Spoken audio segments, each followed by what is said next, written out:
Hello viewers, आप सभी का स्वागत है मेरे YouTube channel the Indian weather में। और मैं हूं आपका होस्ट हिमांशु निर्बान। और आज हमें हमारे बीच में एक बहुत ही विशिष्ट मेहमान मौजूद हैं जिनका नाम है major general retired Ranjan Kochar sir. Sir army ordnance board के मेंबर रहे हैं और उन्होंने वहाँ पे 37 ईयर्स तक सर्व किया है। इनकी सर्विसेज 1981 में स्टार्ट हुई थी आर्मी ऑर्डिनेंस बोर्ड के अंदर, और ये वहाँ से 2018 के अंदर रिटायर हुए as a major general. Sir को मेजर जनरल सर को प्रेसिडेंट ऑफ इंडिया की तरफ से विशिष्ट सेवा मेडल प्रदान किया गया था इनकी उत्कृष्ट सेवाओं के लिए आर्मी में। और इसके अलावा सर जो हैं काफ़ी सारे टीवी शोज़ के ऊपर आप इन्हें देख सकते हैं। वहाँ पे ये ज्वाइन करते हैं और अपने काफ़ी ये एक बहुत अच्छे डिफेंस एनालिस्ट हैं और अलग अलग मुहिम पर अलग अलग टॉपिक्स पर अपने काफ़ी अच्छे कमेंट्स भी देते हैं और उस पर गाइडेंस भी बताते हैं। इसके अलावा सर काफ़ी सारे डिफेंस थिंक टैंक्स के साथ के मेंबर हैं, और जिसमें आईडीएसए, डिफेंस रिसर्च स्टडीज़ और defence and centre for land warfare studies शामिल हैं। और आज हमें ये ज्वाइन कर रहे हैं 71st आर्मी डे के ऊपर। और इनसे हम कुछ बातें करेंगे, कुछ चीज़ों पर डिस्कशन करेंगे जो कि डिफेंस से जुड़ी हुई हैं। तो सर आपका बहुत बहुत स्वागत है सर हमारे शो में।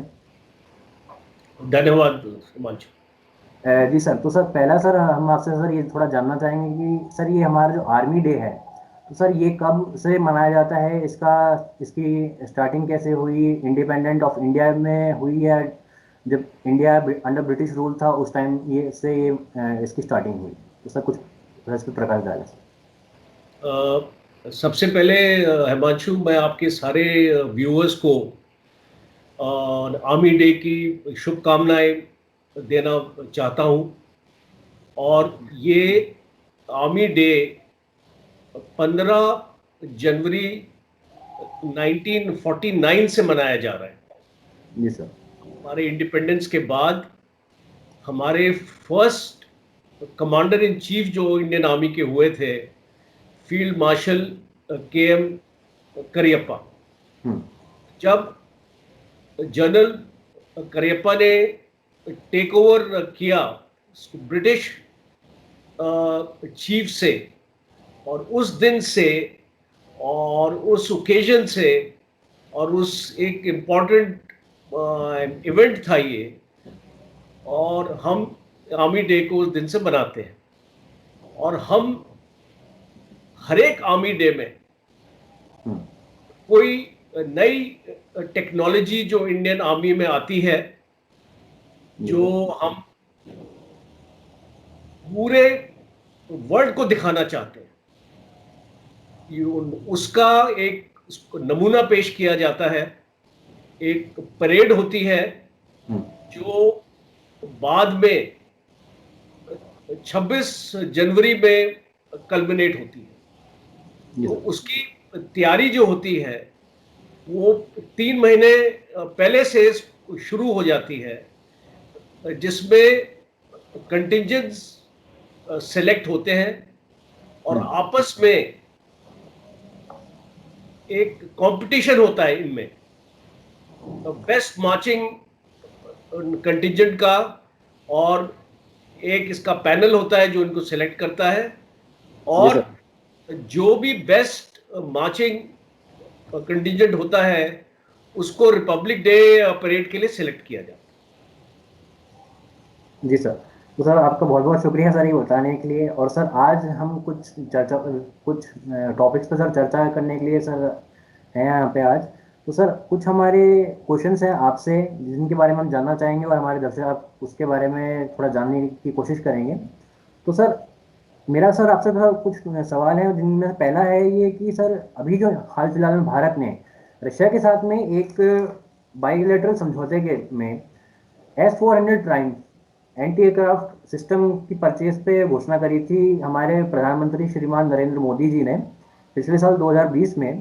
तो सर उसके आने के बाद से जब ये घोषणा हो चुकी है कि S-400 ट्राइम्फ भारत में आने वाला है, और उसके के साथ में जो संयुक्त राज्य अमेरिका है, यूएसए जिसे हम जानते हैं, उन्होंने भारत के ऊपर प्रतिबंध लगाने की धमकी दी है। तो सर इसके कुछ आप कारण बताएं।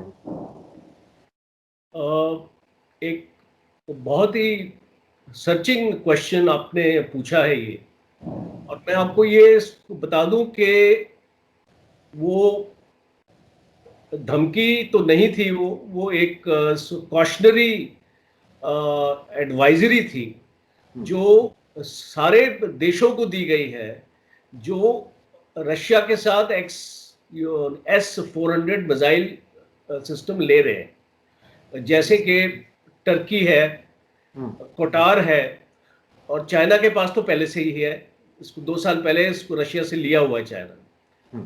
और इंडिया और यूएस के बीच में इतने गहरे मिलिट्री संबंध हैं कि किसी भी हालत में ये इक्विपमेंट अगर हम रशिया से लेते हैं तो हमारे ऊपर सैंक्शन नहीं लगेंगे। और इसका मैं आश्वासन सब हमारे इसको दर्शकों को देना चाहता हूं कि ये जो एडवाइजरी है इसके ऊपर इंडिया का कोई असर नहीं होने वाला है, और इंडिया अपना गो हेड कर रहा है। ऑलरेडी इंडिया ने $800 मिलियन रशिया को एज एडवांस पेमेंट कर चुके हैं, और ये टोटल जो इसका कॉस्ट है 5 यूनिट्स आएंगी हमारे पास, और $5 बिलियन का ये प्रोजेक्ट है।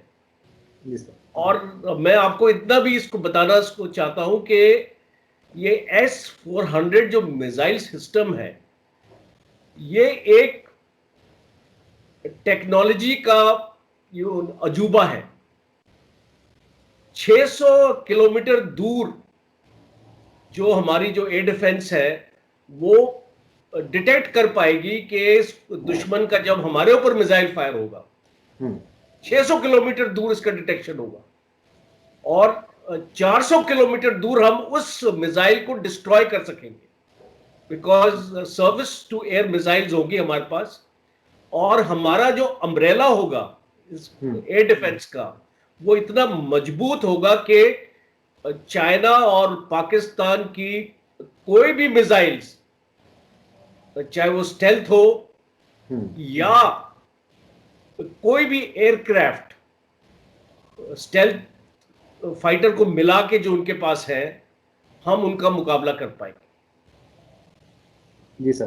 तो सर मेरे सर आपसे सर इसी संदर्भ में एक सर दूसरा प्रश्न ये है कि अभी सर हाल फिलहाल में 3 दिन पहले हमारे भारत के प्रधानमंत्री श्रीमान नरेंद्र मोदी जी ने तेजस एयरक्राफ्ट के लिए 48,000 करोड़ का एक MOU पे साइन किया है, जिसमें हिंदुस्तान एरोनॉटिक्स लिमिटेड से भारत के लिए 83 टोटल तेजस खरीदे जाएंगे, जिसमें 73 सिंगल सीटर और 10 जो है ट्विन सीटर एयरक्राफ्ट होंगे।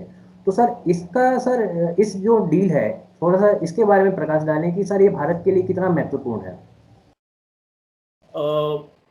हिमांशु, आपको मैं बताना चाहता हूं कि आज की डेट में हमारी जो एयरफोर्स है वो 10 स्क्वाड्रन से डेफिशिएंट है। 42 स्क्वाड्रन हमारे पास होने चाहिए और हमारे पास है 32 स्क्वाड्रन। और ये क्यों हुआ? ये जो पिछले 15-20 साल में इंडियन एयरफोर्स के पास कोई भी नया जहाज नहीं आया। बिल्कुल सर। मिराज 2000 हमारे पास लास्ट एयरक्राफ्ट था जो आया था फ्रांस से, और अब रफेल आया हमारे पास। तो 36 रफेल आने के बाद उसका 2 स्क्वाड्रन बनेगा, और ये जो तेजस आ रहा है इसमें 6 से 7 स्क्वाड्रन बनेंगे, और MiG-29 रशिया से आ रहा है, उसका ऑर्डर ऑलरेडी हमने उस पर प्लेस कर दिया है, और उसके 3 स्क्वाड्रन बनेंगे। तो ये सब मिला के हमको उम्मीद है कि अगले 5 या 10 साल के बीच में हमारी एयरफोर्स पूरी तरीके से सक्षम हो जाएगी, और जो डेफिशिएंसी आज है एयरक्राफ्ट में हम उसको मेकअप कर लेंगे। दूसरा एक चीज मैं आपको और उसको बताना चाहता हूं, ये जो 73 मार्क 1A का एयरक्राफ्ट है, ये लाइट कॉम्बैट एयरक्राफ्ट रहेगा, और उसके साथ 10 एयरक्राफ्ट होंगे, वो ट्रेनर एयरक्राफ्ट होंगे, इसलिए वो ट्विन सीट है। अच्छा, उसमें एक पायलट और उसका ट्रेनर बैठेंगे और उनको ट्रेनिंग मिलेगी इस 10 एयरक्राफ्ट की। और तो ये एक, हाँ जी, नहीं सर, आप बताएं प्लीज, हाँ, कैरी ऑन। ये एक 4+ जनरेशन एयरक्राफ्ट रहेगा और मल्टी रोल एयरक्राफ्ट रहेगा। अब जैसे हमारे पास जगुआर है, जगुआर खाली ग्राउंड अटैक के लिए है। हमारे पास MiG-21 है, वो खाली इंटरसेप्टर का रोल करता है। पर ये जो एयरक्राफ्ट है, ये एक मल्टी रोल एयरक्राफ्ट रहेगा। हाँ जी। तो सर मेरा सर इसी संदर्भ में आपसे एक छोटा सा प्रश्न ये है कि सर भारत में ऐसी क्या आवश्यकता आ गई कि सर पिछले 20 साल के अंदर कोई भी एयरक्राफ्ट इंडियन एयरफोर्स में या फिर कोई भी नया हेलीकॉप्टर, एडवांस लाइट हेलीकॉप्टर कहें, या फिर जो हमारी हेलीकॉप्टर गनशिप्स होती हैं आर्मी के लिए और एयरफोर्स के लिए, सर वो इंडक्ट नहीं हुई। तो सर इसका मुख्यतः कारण आप किससे मानते हैं? दो चीजें मैं इसके लिए इसको जिम्मेदार इसको ठहराता हूं। एक है लैक ऑफ विजन। जी बिल्कुल सर।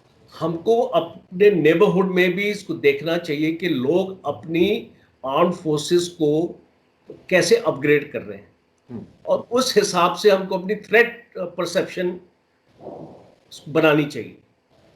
तो एक तो इसमें लैक ऑफ विजन था, जो भी हमारी गवर्नमेंट्स आई हैं वो चीजों में तवज्जो नहीं दिया।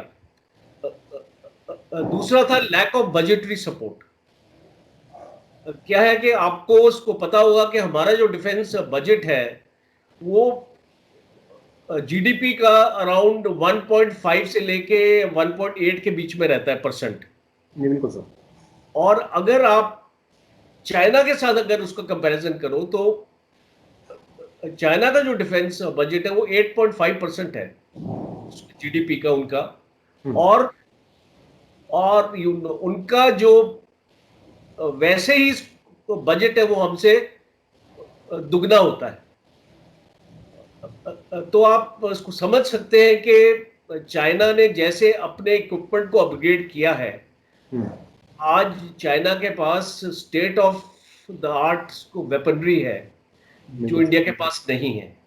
हमारे पास जो हमारी जो एयर डिफेंस गन है, हमारे पास L-70 गन, वो 30 साल पुरानी गन है, वो हम अभी तक इस्तेमाल करते हैं। तो इसीलिए ये जो इसको विजन होनी चाहिए, और साथ साथ आपकी जो थ्रेट परसेप्शन है, आपको पता होना चाहिए कि आपको किससे खतरा है और किस टाइप का खतरा है। और अगर आप उस चीजों को एड्रेस अपना करेंगे तो मुझे अभी पिछले 5 साल में आपने देखा कि काफी अपग्रेडेशन हुआ है इंडियन आर्मी में, इंडियन आर्म फोर्सेस में। और यही अगर इसको पहले हो जाता तो हमारे लिए बेहतर रहता। तो सर इसी संदर्भ में सर मेरा आपसे सर तीसरा प्रश्न है कि ऐसा क्या कारण कि भारत दुनिया का दूसरा सबसे बड़ा हथियारों का निर्यातक है? तो सर इसका मुख्य कारण क्या है? ये इसका जो है ना एक बहुत ही डीप रूटेड है कारण, जो हम एड्रेस नहीं कर पाए हैं। वो है कि हमारे जो यूथ हैं, जो हमारे कंट्री का फ्यूचर है, वो अपना फ्यूचर हिंदुस्तान में नहीं देखते हैं, वो एक्चुअली बाहर देखते हैं। और हमारी पूरी आईटी इंडस्ट्री इतनी पावरफुल है, इतनी कॉम्पिटेंट है कि हमारे जो बच्चे हैं वो यूएस में जाके और बाकी अपनी कंट्रीज में जाके वो जॉब करते हैं। और जो वो वहां पे सॉफ्टवेयर बनाते हैं, जैसे कि artificial intelligence, robotics, data analytics, ये जो सारे जो भी ये सॉफ्टवेयर इसके बनते हैं, ये हम खरीदते हैं बाहर से फिर, हम्म, और पूरे इक्विपमेंट में, इसको मिलिट्री इक्विपमेंट में ये टेक्नोलॉजी यूज होती है, और हमारे पास होती नहीं है बाहर में। इसको टेक्नोलॉजी, इसको ये लोग इसको बना लेते हैं वहां पे। ये जो हमारे आपने इसको देखा होगा कि जो इसको नासा है, जो जी उनका सर। जो स्पेस है, हम्म, जो उसमें 50% से ज्यादा इंडियंस काम करते हैं। जी बिल्कुल सर। तो इसीलिए इसकी वजह ये रही। दूसरा है कि हमारे पास, जब हमारे पास टेक्नोलॉजी नहीं है, हम्म, तो हम क्या मैन्युफैक्चर करेंगे? और बाहर से जब लोग आते हैं इंडिया में अपना प्लांट यहाँ पे सेटअप करने के लिए, तो उनके लिए हम इतनी मुश्किल कंडीशंस यहाँ पे क्रिएट कर देते हैं। उनको अप्रूवल्स नहीं मिलते हैं, उनको लैंड नहीं मिलता है, उनको ईज ऑफ डूइंग बिजनेस में हम लोग बहुत पीछे हैं। और ये डिफेंस इंडस्ट्री से ही नहीं रिलेटेड है, ये हमारे सारे मैन्युफैक्चरर से रिलेटेड है। आज हमारा जो मैन्युफैक्चरिंग प्रोसेस है, वो जीडीपी का ओनली 24% देता है, हम्म, और जो हमारी सर्विस इंडस्ट्री है वो जीडीपी का 49% देता है। एक्चुअली उल्टा होना चाहिए इनको, एक्चुअली इसको हम्म, स्विच होना चाहिए था। इसको मैन्युफैक्चरिंग हमारी ऑलमोस्ट 40-45% होनी चाहिए थी जीडीपी की थ्री। तो जी इसको ये चीजें हैं। और भी आई मीन ये तो बहुत बड़ा टॉपिक है, इसके ऊपर इसको 5-10 मिनट में नहीं बोला जा सकता, बिल्कुल सर। पर संक्षेप में इसको ये प्रॉब्लम्स है हमारी। तो सर, इसी सर संदर्भ में सर मेरा आपसे सर ये पूछना है कि सर ऐसा कौन सा वेपन सिस्टम है इंडिया में हाल फिलहाल जो कि सर सबसे बेस्ट अवेलेबल है भारत के लिए? इंडिया ने कुछ एरियाज में बहुत ही एडवांसमेंट किया है, स्पेशली स्पेस रिसर्च में, हम्म, तो मिसाइल टेक्नोलॉजी में। आज हम लोग, हमारे पास अग्नि मिसाइल है, हमारे पास आकाश मिसाइल है, हमारे पास ब्रह्मोस मिसाइल सिस्टम है। हम्म, और मैं आपको एक दावे के साथ इसको बोल सकता हूं कि तीनों जो मिसाइल सिस्टम्स हैं, इनका वर्ल्ड में मुकाबला नहीं है। और इसीलिए रिसेंटली आपने इसको सुना होगा कि आकाश मिसाइल सिस्टम्स को हम एक्सपोर्ट कर रहे हैं, जी बिल्कुल सर। और गवर्नमेंट ने एक टारगेट दिया है उसका, इसको 10 बिलियन डॉलर्स का। हम्म, तो अभी आहिस्ता आहिस्ता हमारा इसको टारगेट इसको बढ़ाया जाएगा, और इसको ब्रह्मोस हम एक्सपोर्ट कर रहे हैं, इसको वियतनाम को, मालदीव्स को और दूसरी कंट्रीज को। सर ये दूसरी कंट्रीज में शायद तक अभी जैसे यूनाइटेड अरब अमीरात है, इजिप्ट है, स्विट्जरलैंड है और अफ्रीका के कुछ 2-3 देश हैं जिन्होंने है। इसमें इंटरेस्ट लिया है। तो सर हाँ, इसका मुख्य कारण सर आप किससे मानते हैं? ये सी क्या है कि ये जो मेक इन इंडिया का प्रोग्राम हमारा स्टार्ट हुआ था 4 साल पहले। जी सर। अच्छा, उसमें गवर्नमेंट ने 25 सेक्टर्स आइडेंटिफाई किए थे, हम्म, जिसमें हमको ऑलरेडी महारत हासिल है, हमको उसको एक्सपोर्ट की तरफ लेके जाना है। और इसीलिए ये जो 4-5 साल का जो इम्पेटस है अभी आप देख रहे हैं, हम्म, वो जो उससे ये इसको नतीजा अभी सामने आया है। और अभी आप देखना, और 5-10 साल में और भी इक्विपमेंट होगा जो हम बना सकेंगे और एक्सपोर्ट कर सकेंगे। तो जी सर, इसी तरह हथियारों की सर अगर हम श्रृंखला की बात करें तो सर दुनिया के दो सबसे बड़े हथियार निर्यातक जो देश हैं जिनमें रशिया और संयुक्त राज्य अमेरिका, तो सर इसके हिसाब से अगर हम देखें तो सर किस देश का सबसे हथियार सबसे उन्नत किस्म का है? या तो रशिया के ओरिजिन का है या फिर सर यूएस के ओरिजिन का? देखिए, जो विजन है, एक हथियार जब एक्चुअली बनता है तो उसकी एक बेसिक कॉन्सेप्ट दिया जाता है, और रशिया का कॉन्सेप्ट अलग है और यूएस का कॉन्सेप्ट अलग है। हम्म, आपको मैं एग्जांपल देता हूँ टैंक्स के बारे में। जी सर। टैंक्स में तीन चीजें देखी जाती है: मोबिलिटी, हम्म, प्रोटेक्शन और फायर पावर। तो रशियन टैंक जो है वो प्रोटेक्शन के ऊपर ज्यादा एम्फोसाइज करते हैं कि भाई उनका आर्मर जो होता है टैंक का, हम्म, वो ऐसा होता है कि उसको पेनिट्रेट करना उसको बहुत ही मुश्किल हो जाता है, मिसाइल्स को और बाकी चीजों के लिए। जी बिल्कुल सर। तो यूएस जो है हम्म, वो मोबिलिटी पे जाता है। वो अपने टैंक्स को स्पीड देता है कि वो इतनी जल्दी एक एरिया को कवर कर सके।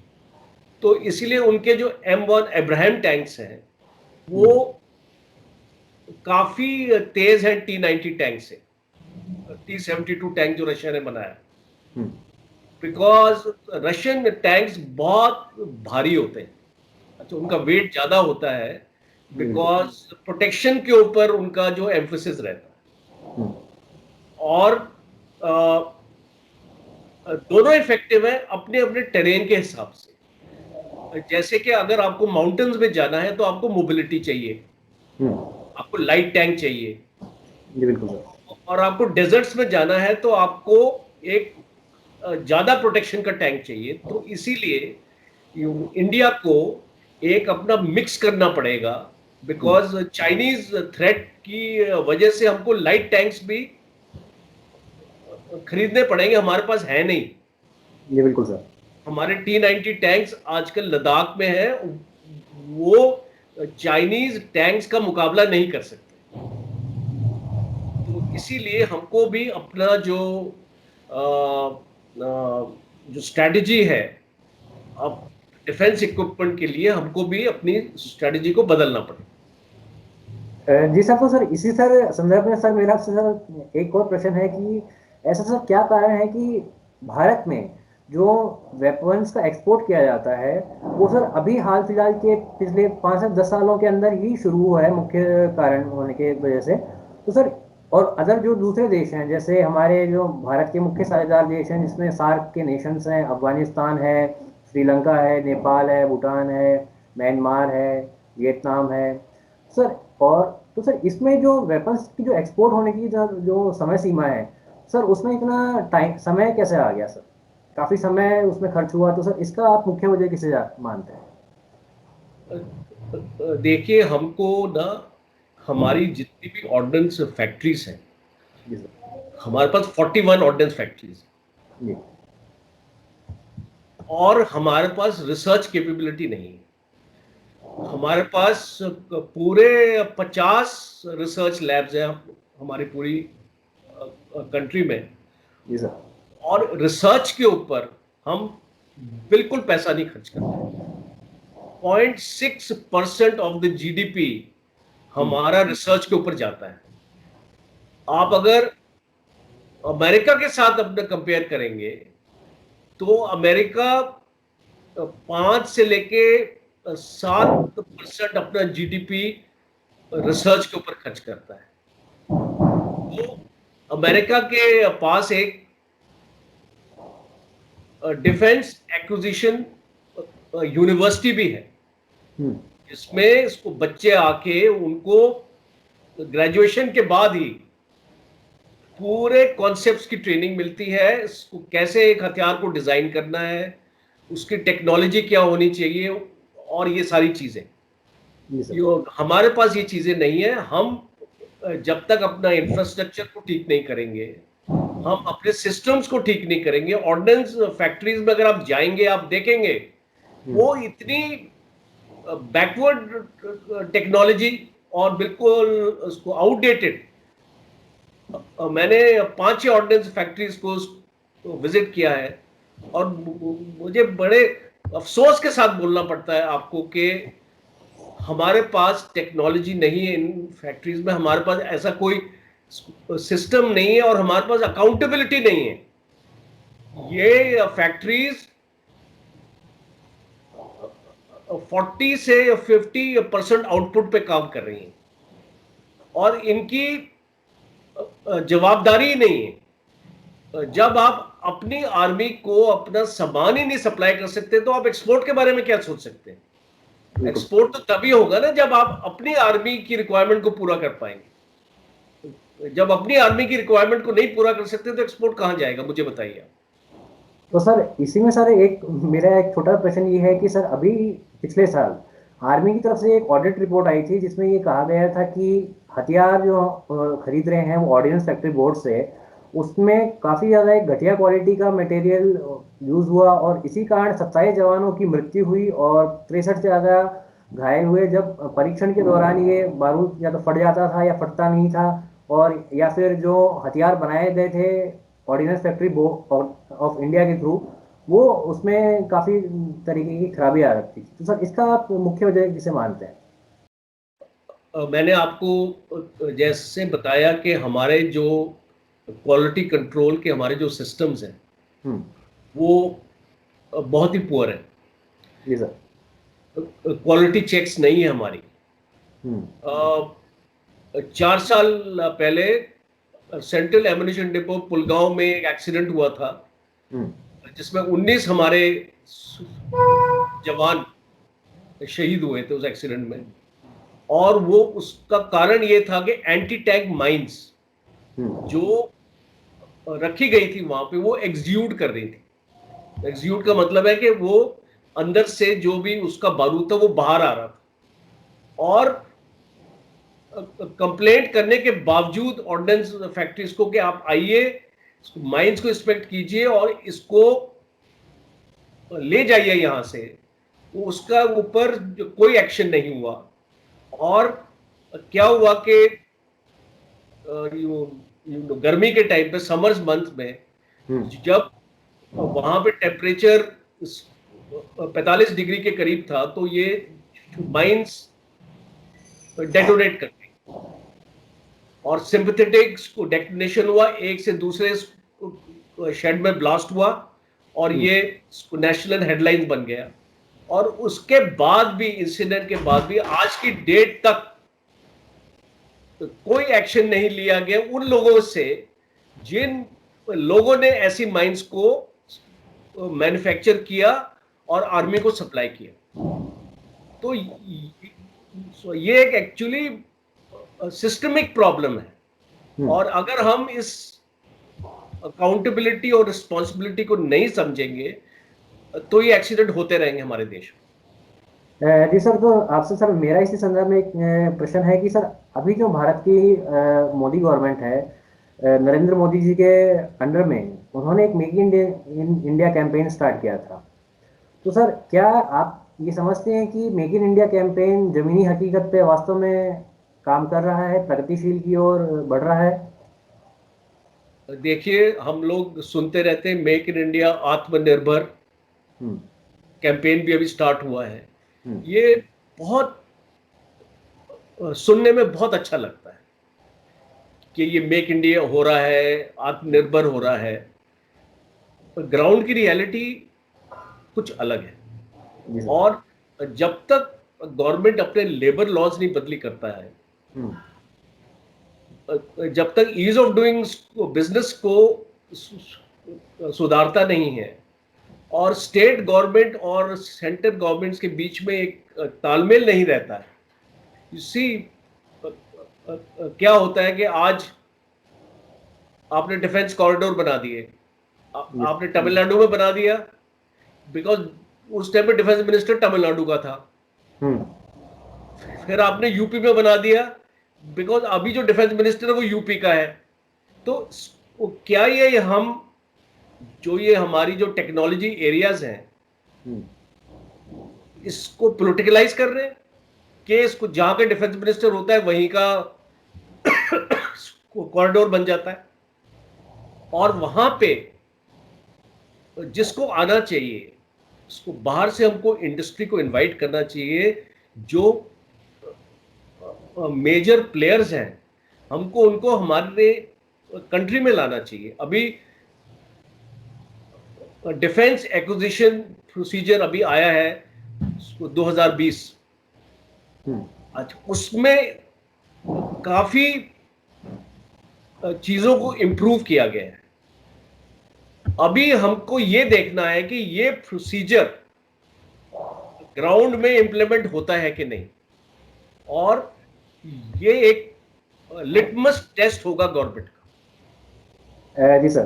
तो सर इसी संदर्भ में एक और सर प्रश्न है कि अभी सर हाल फिलहाल के दिनों में ये देखा गया है कि पाकिस्तान, जो कि हमारा बहुत ही अच्छा पड़ोसी जिसे हम कहना चाहते हैं, लेकिन वो इतना अच्छा पड़ोसी है नहीं वास्तव में, जो कि वहाँ, जो कि जम्मू कश्मीर में या भारत के किसी भी स्थलों पर जो आतंकवादी घटनाएं घटती हैं उसको प्रोत्साहित करता है, उसको अपने तरफ से सपोर्ट करता है हथियारों की तरफ से पैसा देके। तो सर वो अभी काफ़ी ज़्यादा चाइना की तरफ उसका झुकाव है पिछले 60 सालों से, और चाइना के हाल फिलहाल के दिनों में चाइना के वेपन्स खरीद रहा है, जैसे चाइना के एडवांस लाइट हेलीकॉप्टर्स हैं, वहाँ के ड्रोन्स हैं, और JF-17 JC-10 जो एयरक्राफ्ट हैं वो है, और इसके अलावा काफ़ी इंटेलिजेंस की रिपोर्ट्स आती रहती हैं कि कोई किसी तरह की स्टील बुलेट्स खरीदी गई हैं पाकिस्तान के द्वारा चीन से। तो सर इसका मुख्य कारण आप किसे मानते हैं, क्योंकि पाकिस्तान एक ऐसा देश जो कभी अमेरिका के साथ रहता है, कभी वो नाटो के सपोर्ट में रहता है, तो सर ये नाटो के वेपन से ज़्यादा चाइना के साथ वेपन क्यों खरीदता है पाकिस्तान? सी, बेसिकली आपको हमारे सब कॉन्टिनेंट की जियो पॉलिटिकल सिचुएशन को समझना पड़ेगा। जी सर। हमारे कॉन्टिनेंट की जियो पॉलिटिकल सिचुएशन में चाइना अपने आप को नंबर 1 हम्म। मानता है, और वो चाहता है कि बाकी जो भी सब कॉन्टिनेंट्स में कंट्री हैं वो हम्म। उसकी जी हजूरी करें। जी सर। और इंडिया जो है वो एक थॉर्न इन द फ्लैश जैसे बोलते हैं ना, जी बिल्कुल सर। कांटा है चाइना के लिए। हम्म। तो उसको इंडिया को कैसे टैकल किया जाए, अभी चाइना ने एक अपनी स्ट्रेटजी अपनी बनाई है कि वो भारत को एनसर्कल करना चाहता है। जी और बिल्कुल। इसीलिए अभी आपने देखा है कि पाकिस्तान को इक्विपमेंट वो सप्लाई करता है, बिकॉज पाकिस्तान के पास तो पैसा नहीं है। यूएस के बिल्कुल। पास, इसको यूएस के पास तो जा नहीं सकता है, बिकॉज उसके पास पैसा नहीं है इक्विपमेंट उसको खरीदने के लिए। रशिया के पास भी नहीं जा सकता, हम्म। तो कहाँ जाएगा वो, उसके को उसको चाइना मिल गया। और चाइना ने अभी अपना इसको सी पैक भी शुरू कर दिया है, बिल्कुल China sir. Pakistan economic corridor. और पाक ऑक्यूपाइड कश्मीर में उसको वहां पे चाइना ने अपना न्यूक्लियर बेस बना लिया है।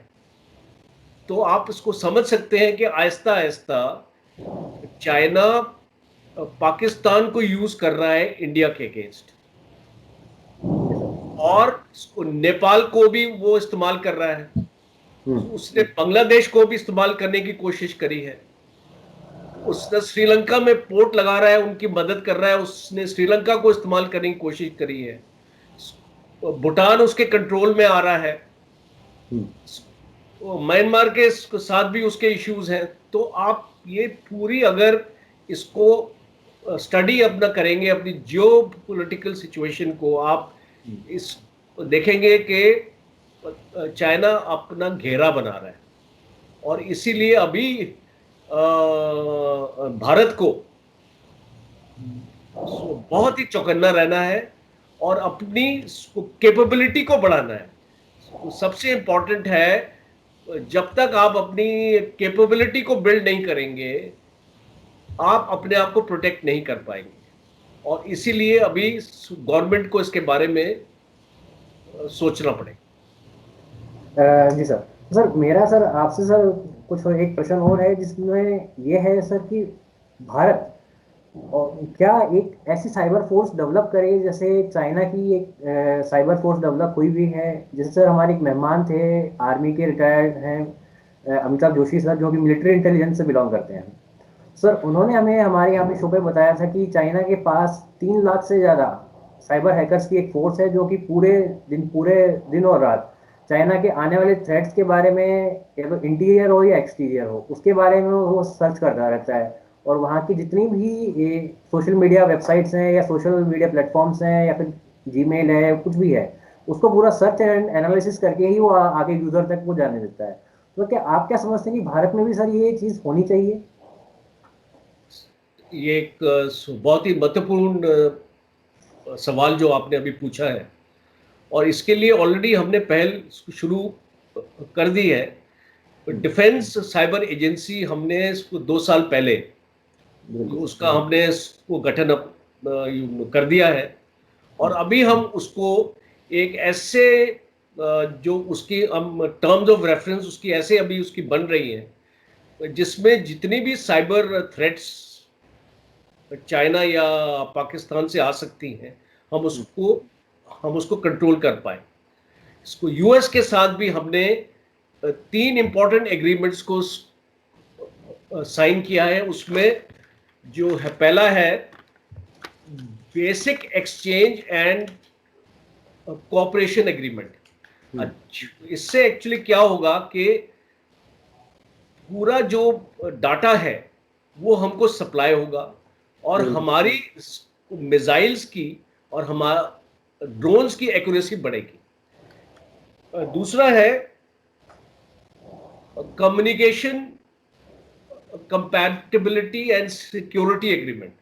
अब ये स्पेशली आपकी जो साइबर का जो है, ये इसके लिए बहुत जरूरी है, बिकॉज आपस में हम एक अपने कम्युनिकेशंस को अपना शेयर करेंगे। और अब हाल ही में जब आपने इसको देखा था, साउथ ऑफ पेगोंगसू में हमने पूरी रिज लाइन जो कैलाश रेंजेस है हमने उसको ऑक्यूपाई अपना किया था। वो हमको इंटेलिजेंस हमको मिली थी यूएस से कि चाइना इसके ऊपर आना चाह रहा था, और चाइनीज ट्रुप्स की हमने मूवमेंट चाइना के यूएस के सैटेलाइट्स ने पकड़ ली थी, और वो इंफॉर्मेशन इंडिया को मिली, और इंडिया ने इमीडिएटली अपने फोर्सेस को उसको प्रीएम्प्ट करके इसको चाइना को ऑक्यूपाई करने से पहले हमारे जवान वहां पे पहुंच गए। और इसीलिए आज जो लद्दाख की सिचुएशन है वो बहुत बेहतर होगी हिंदुस्तान के लिए। और इसीलिए हमको ये जो साइबर जो है, हमको हमारे साइबर वॉरियर्स को ट्रेन करना पड़ेगा, और एक जो ये अभी एजेंसी बनी है इसको प्रॉपर फंडिंग देनी पड़ेगी गवर्नमेंट को। एजेंसी बनाने से नहीं जो आपका जो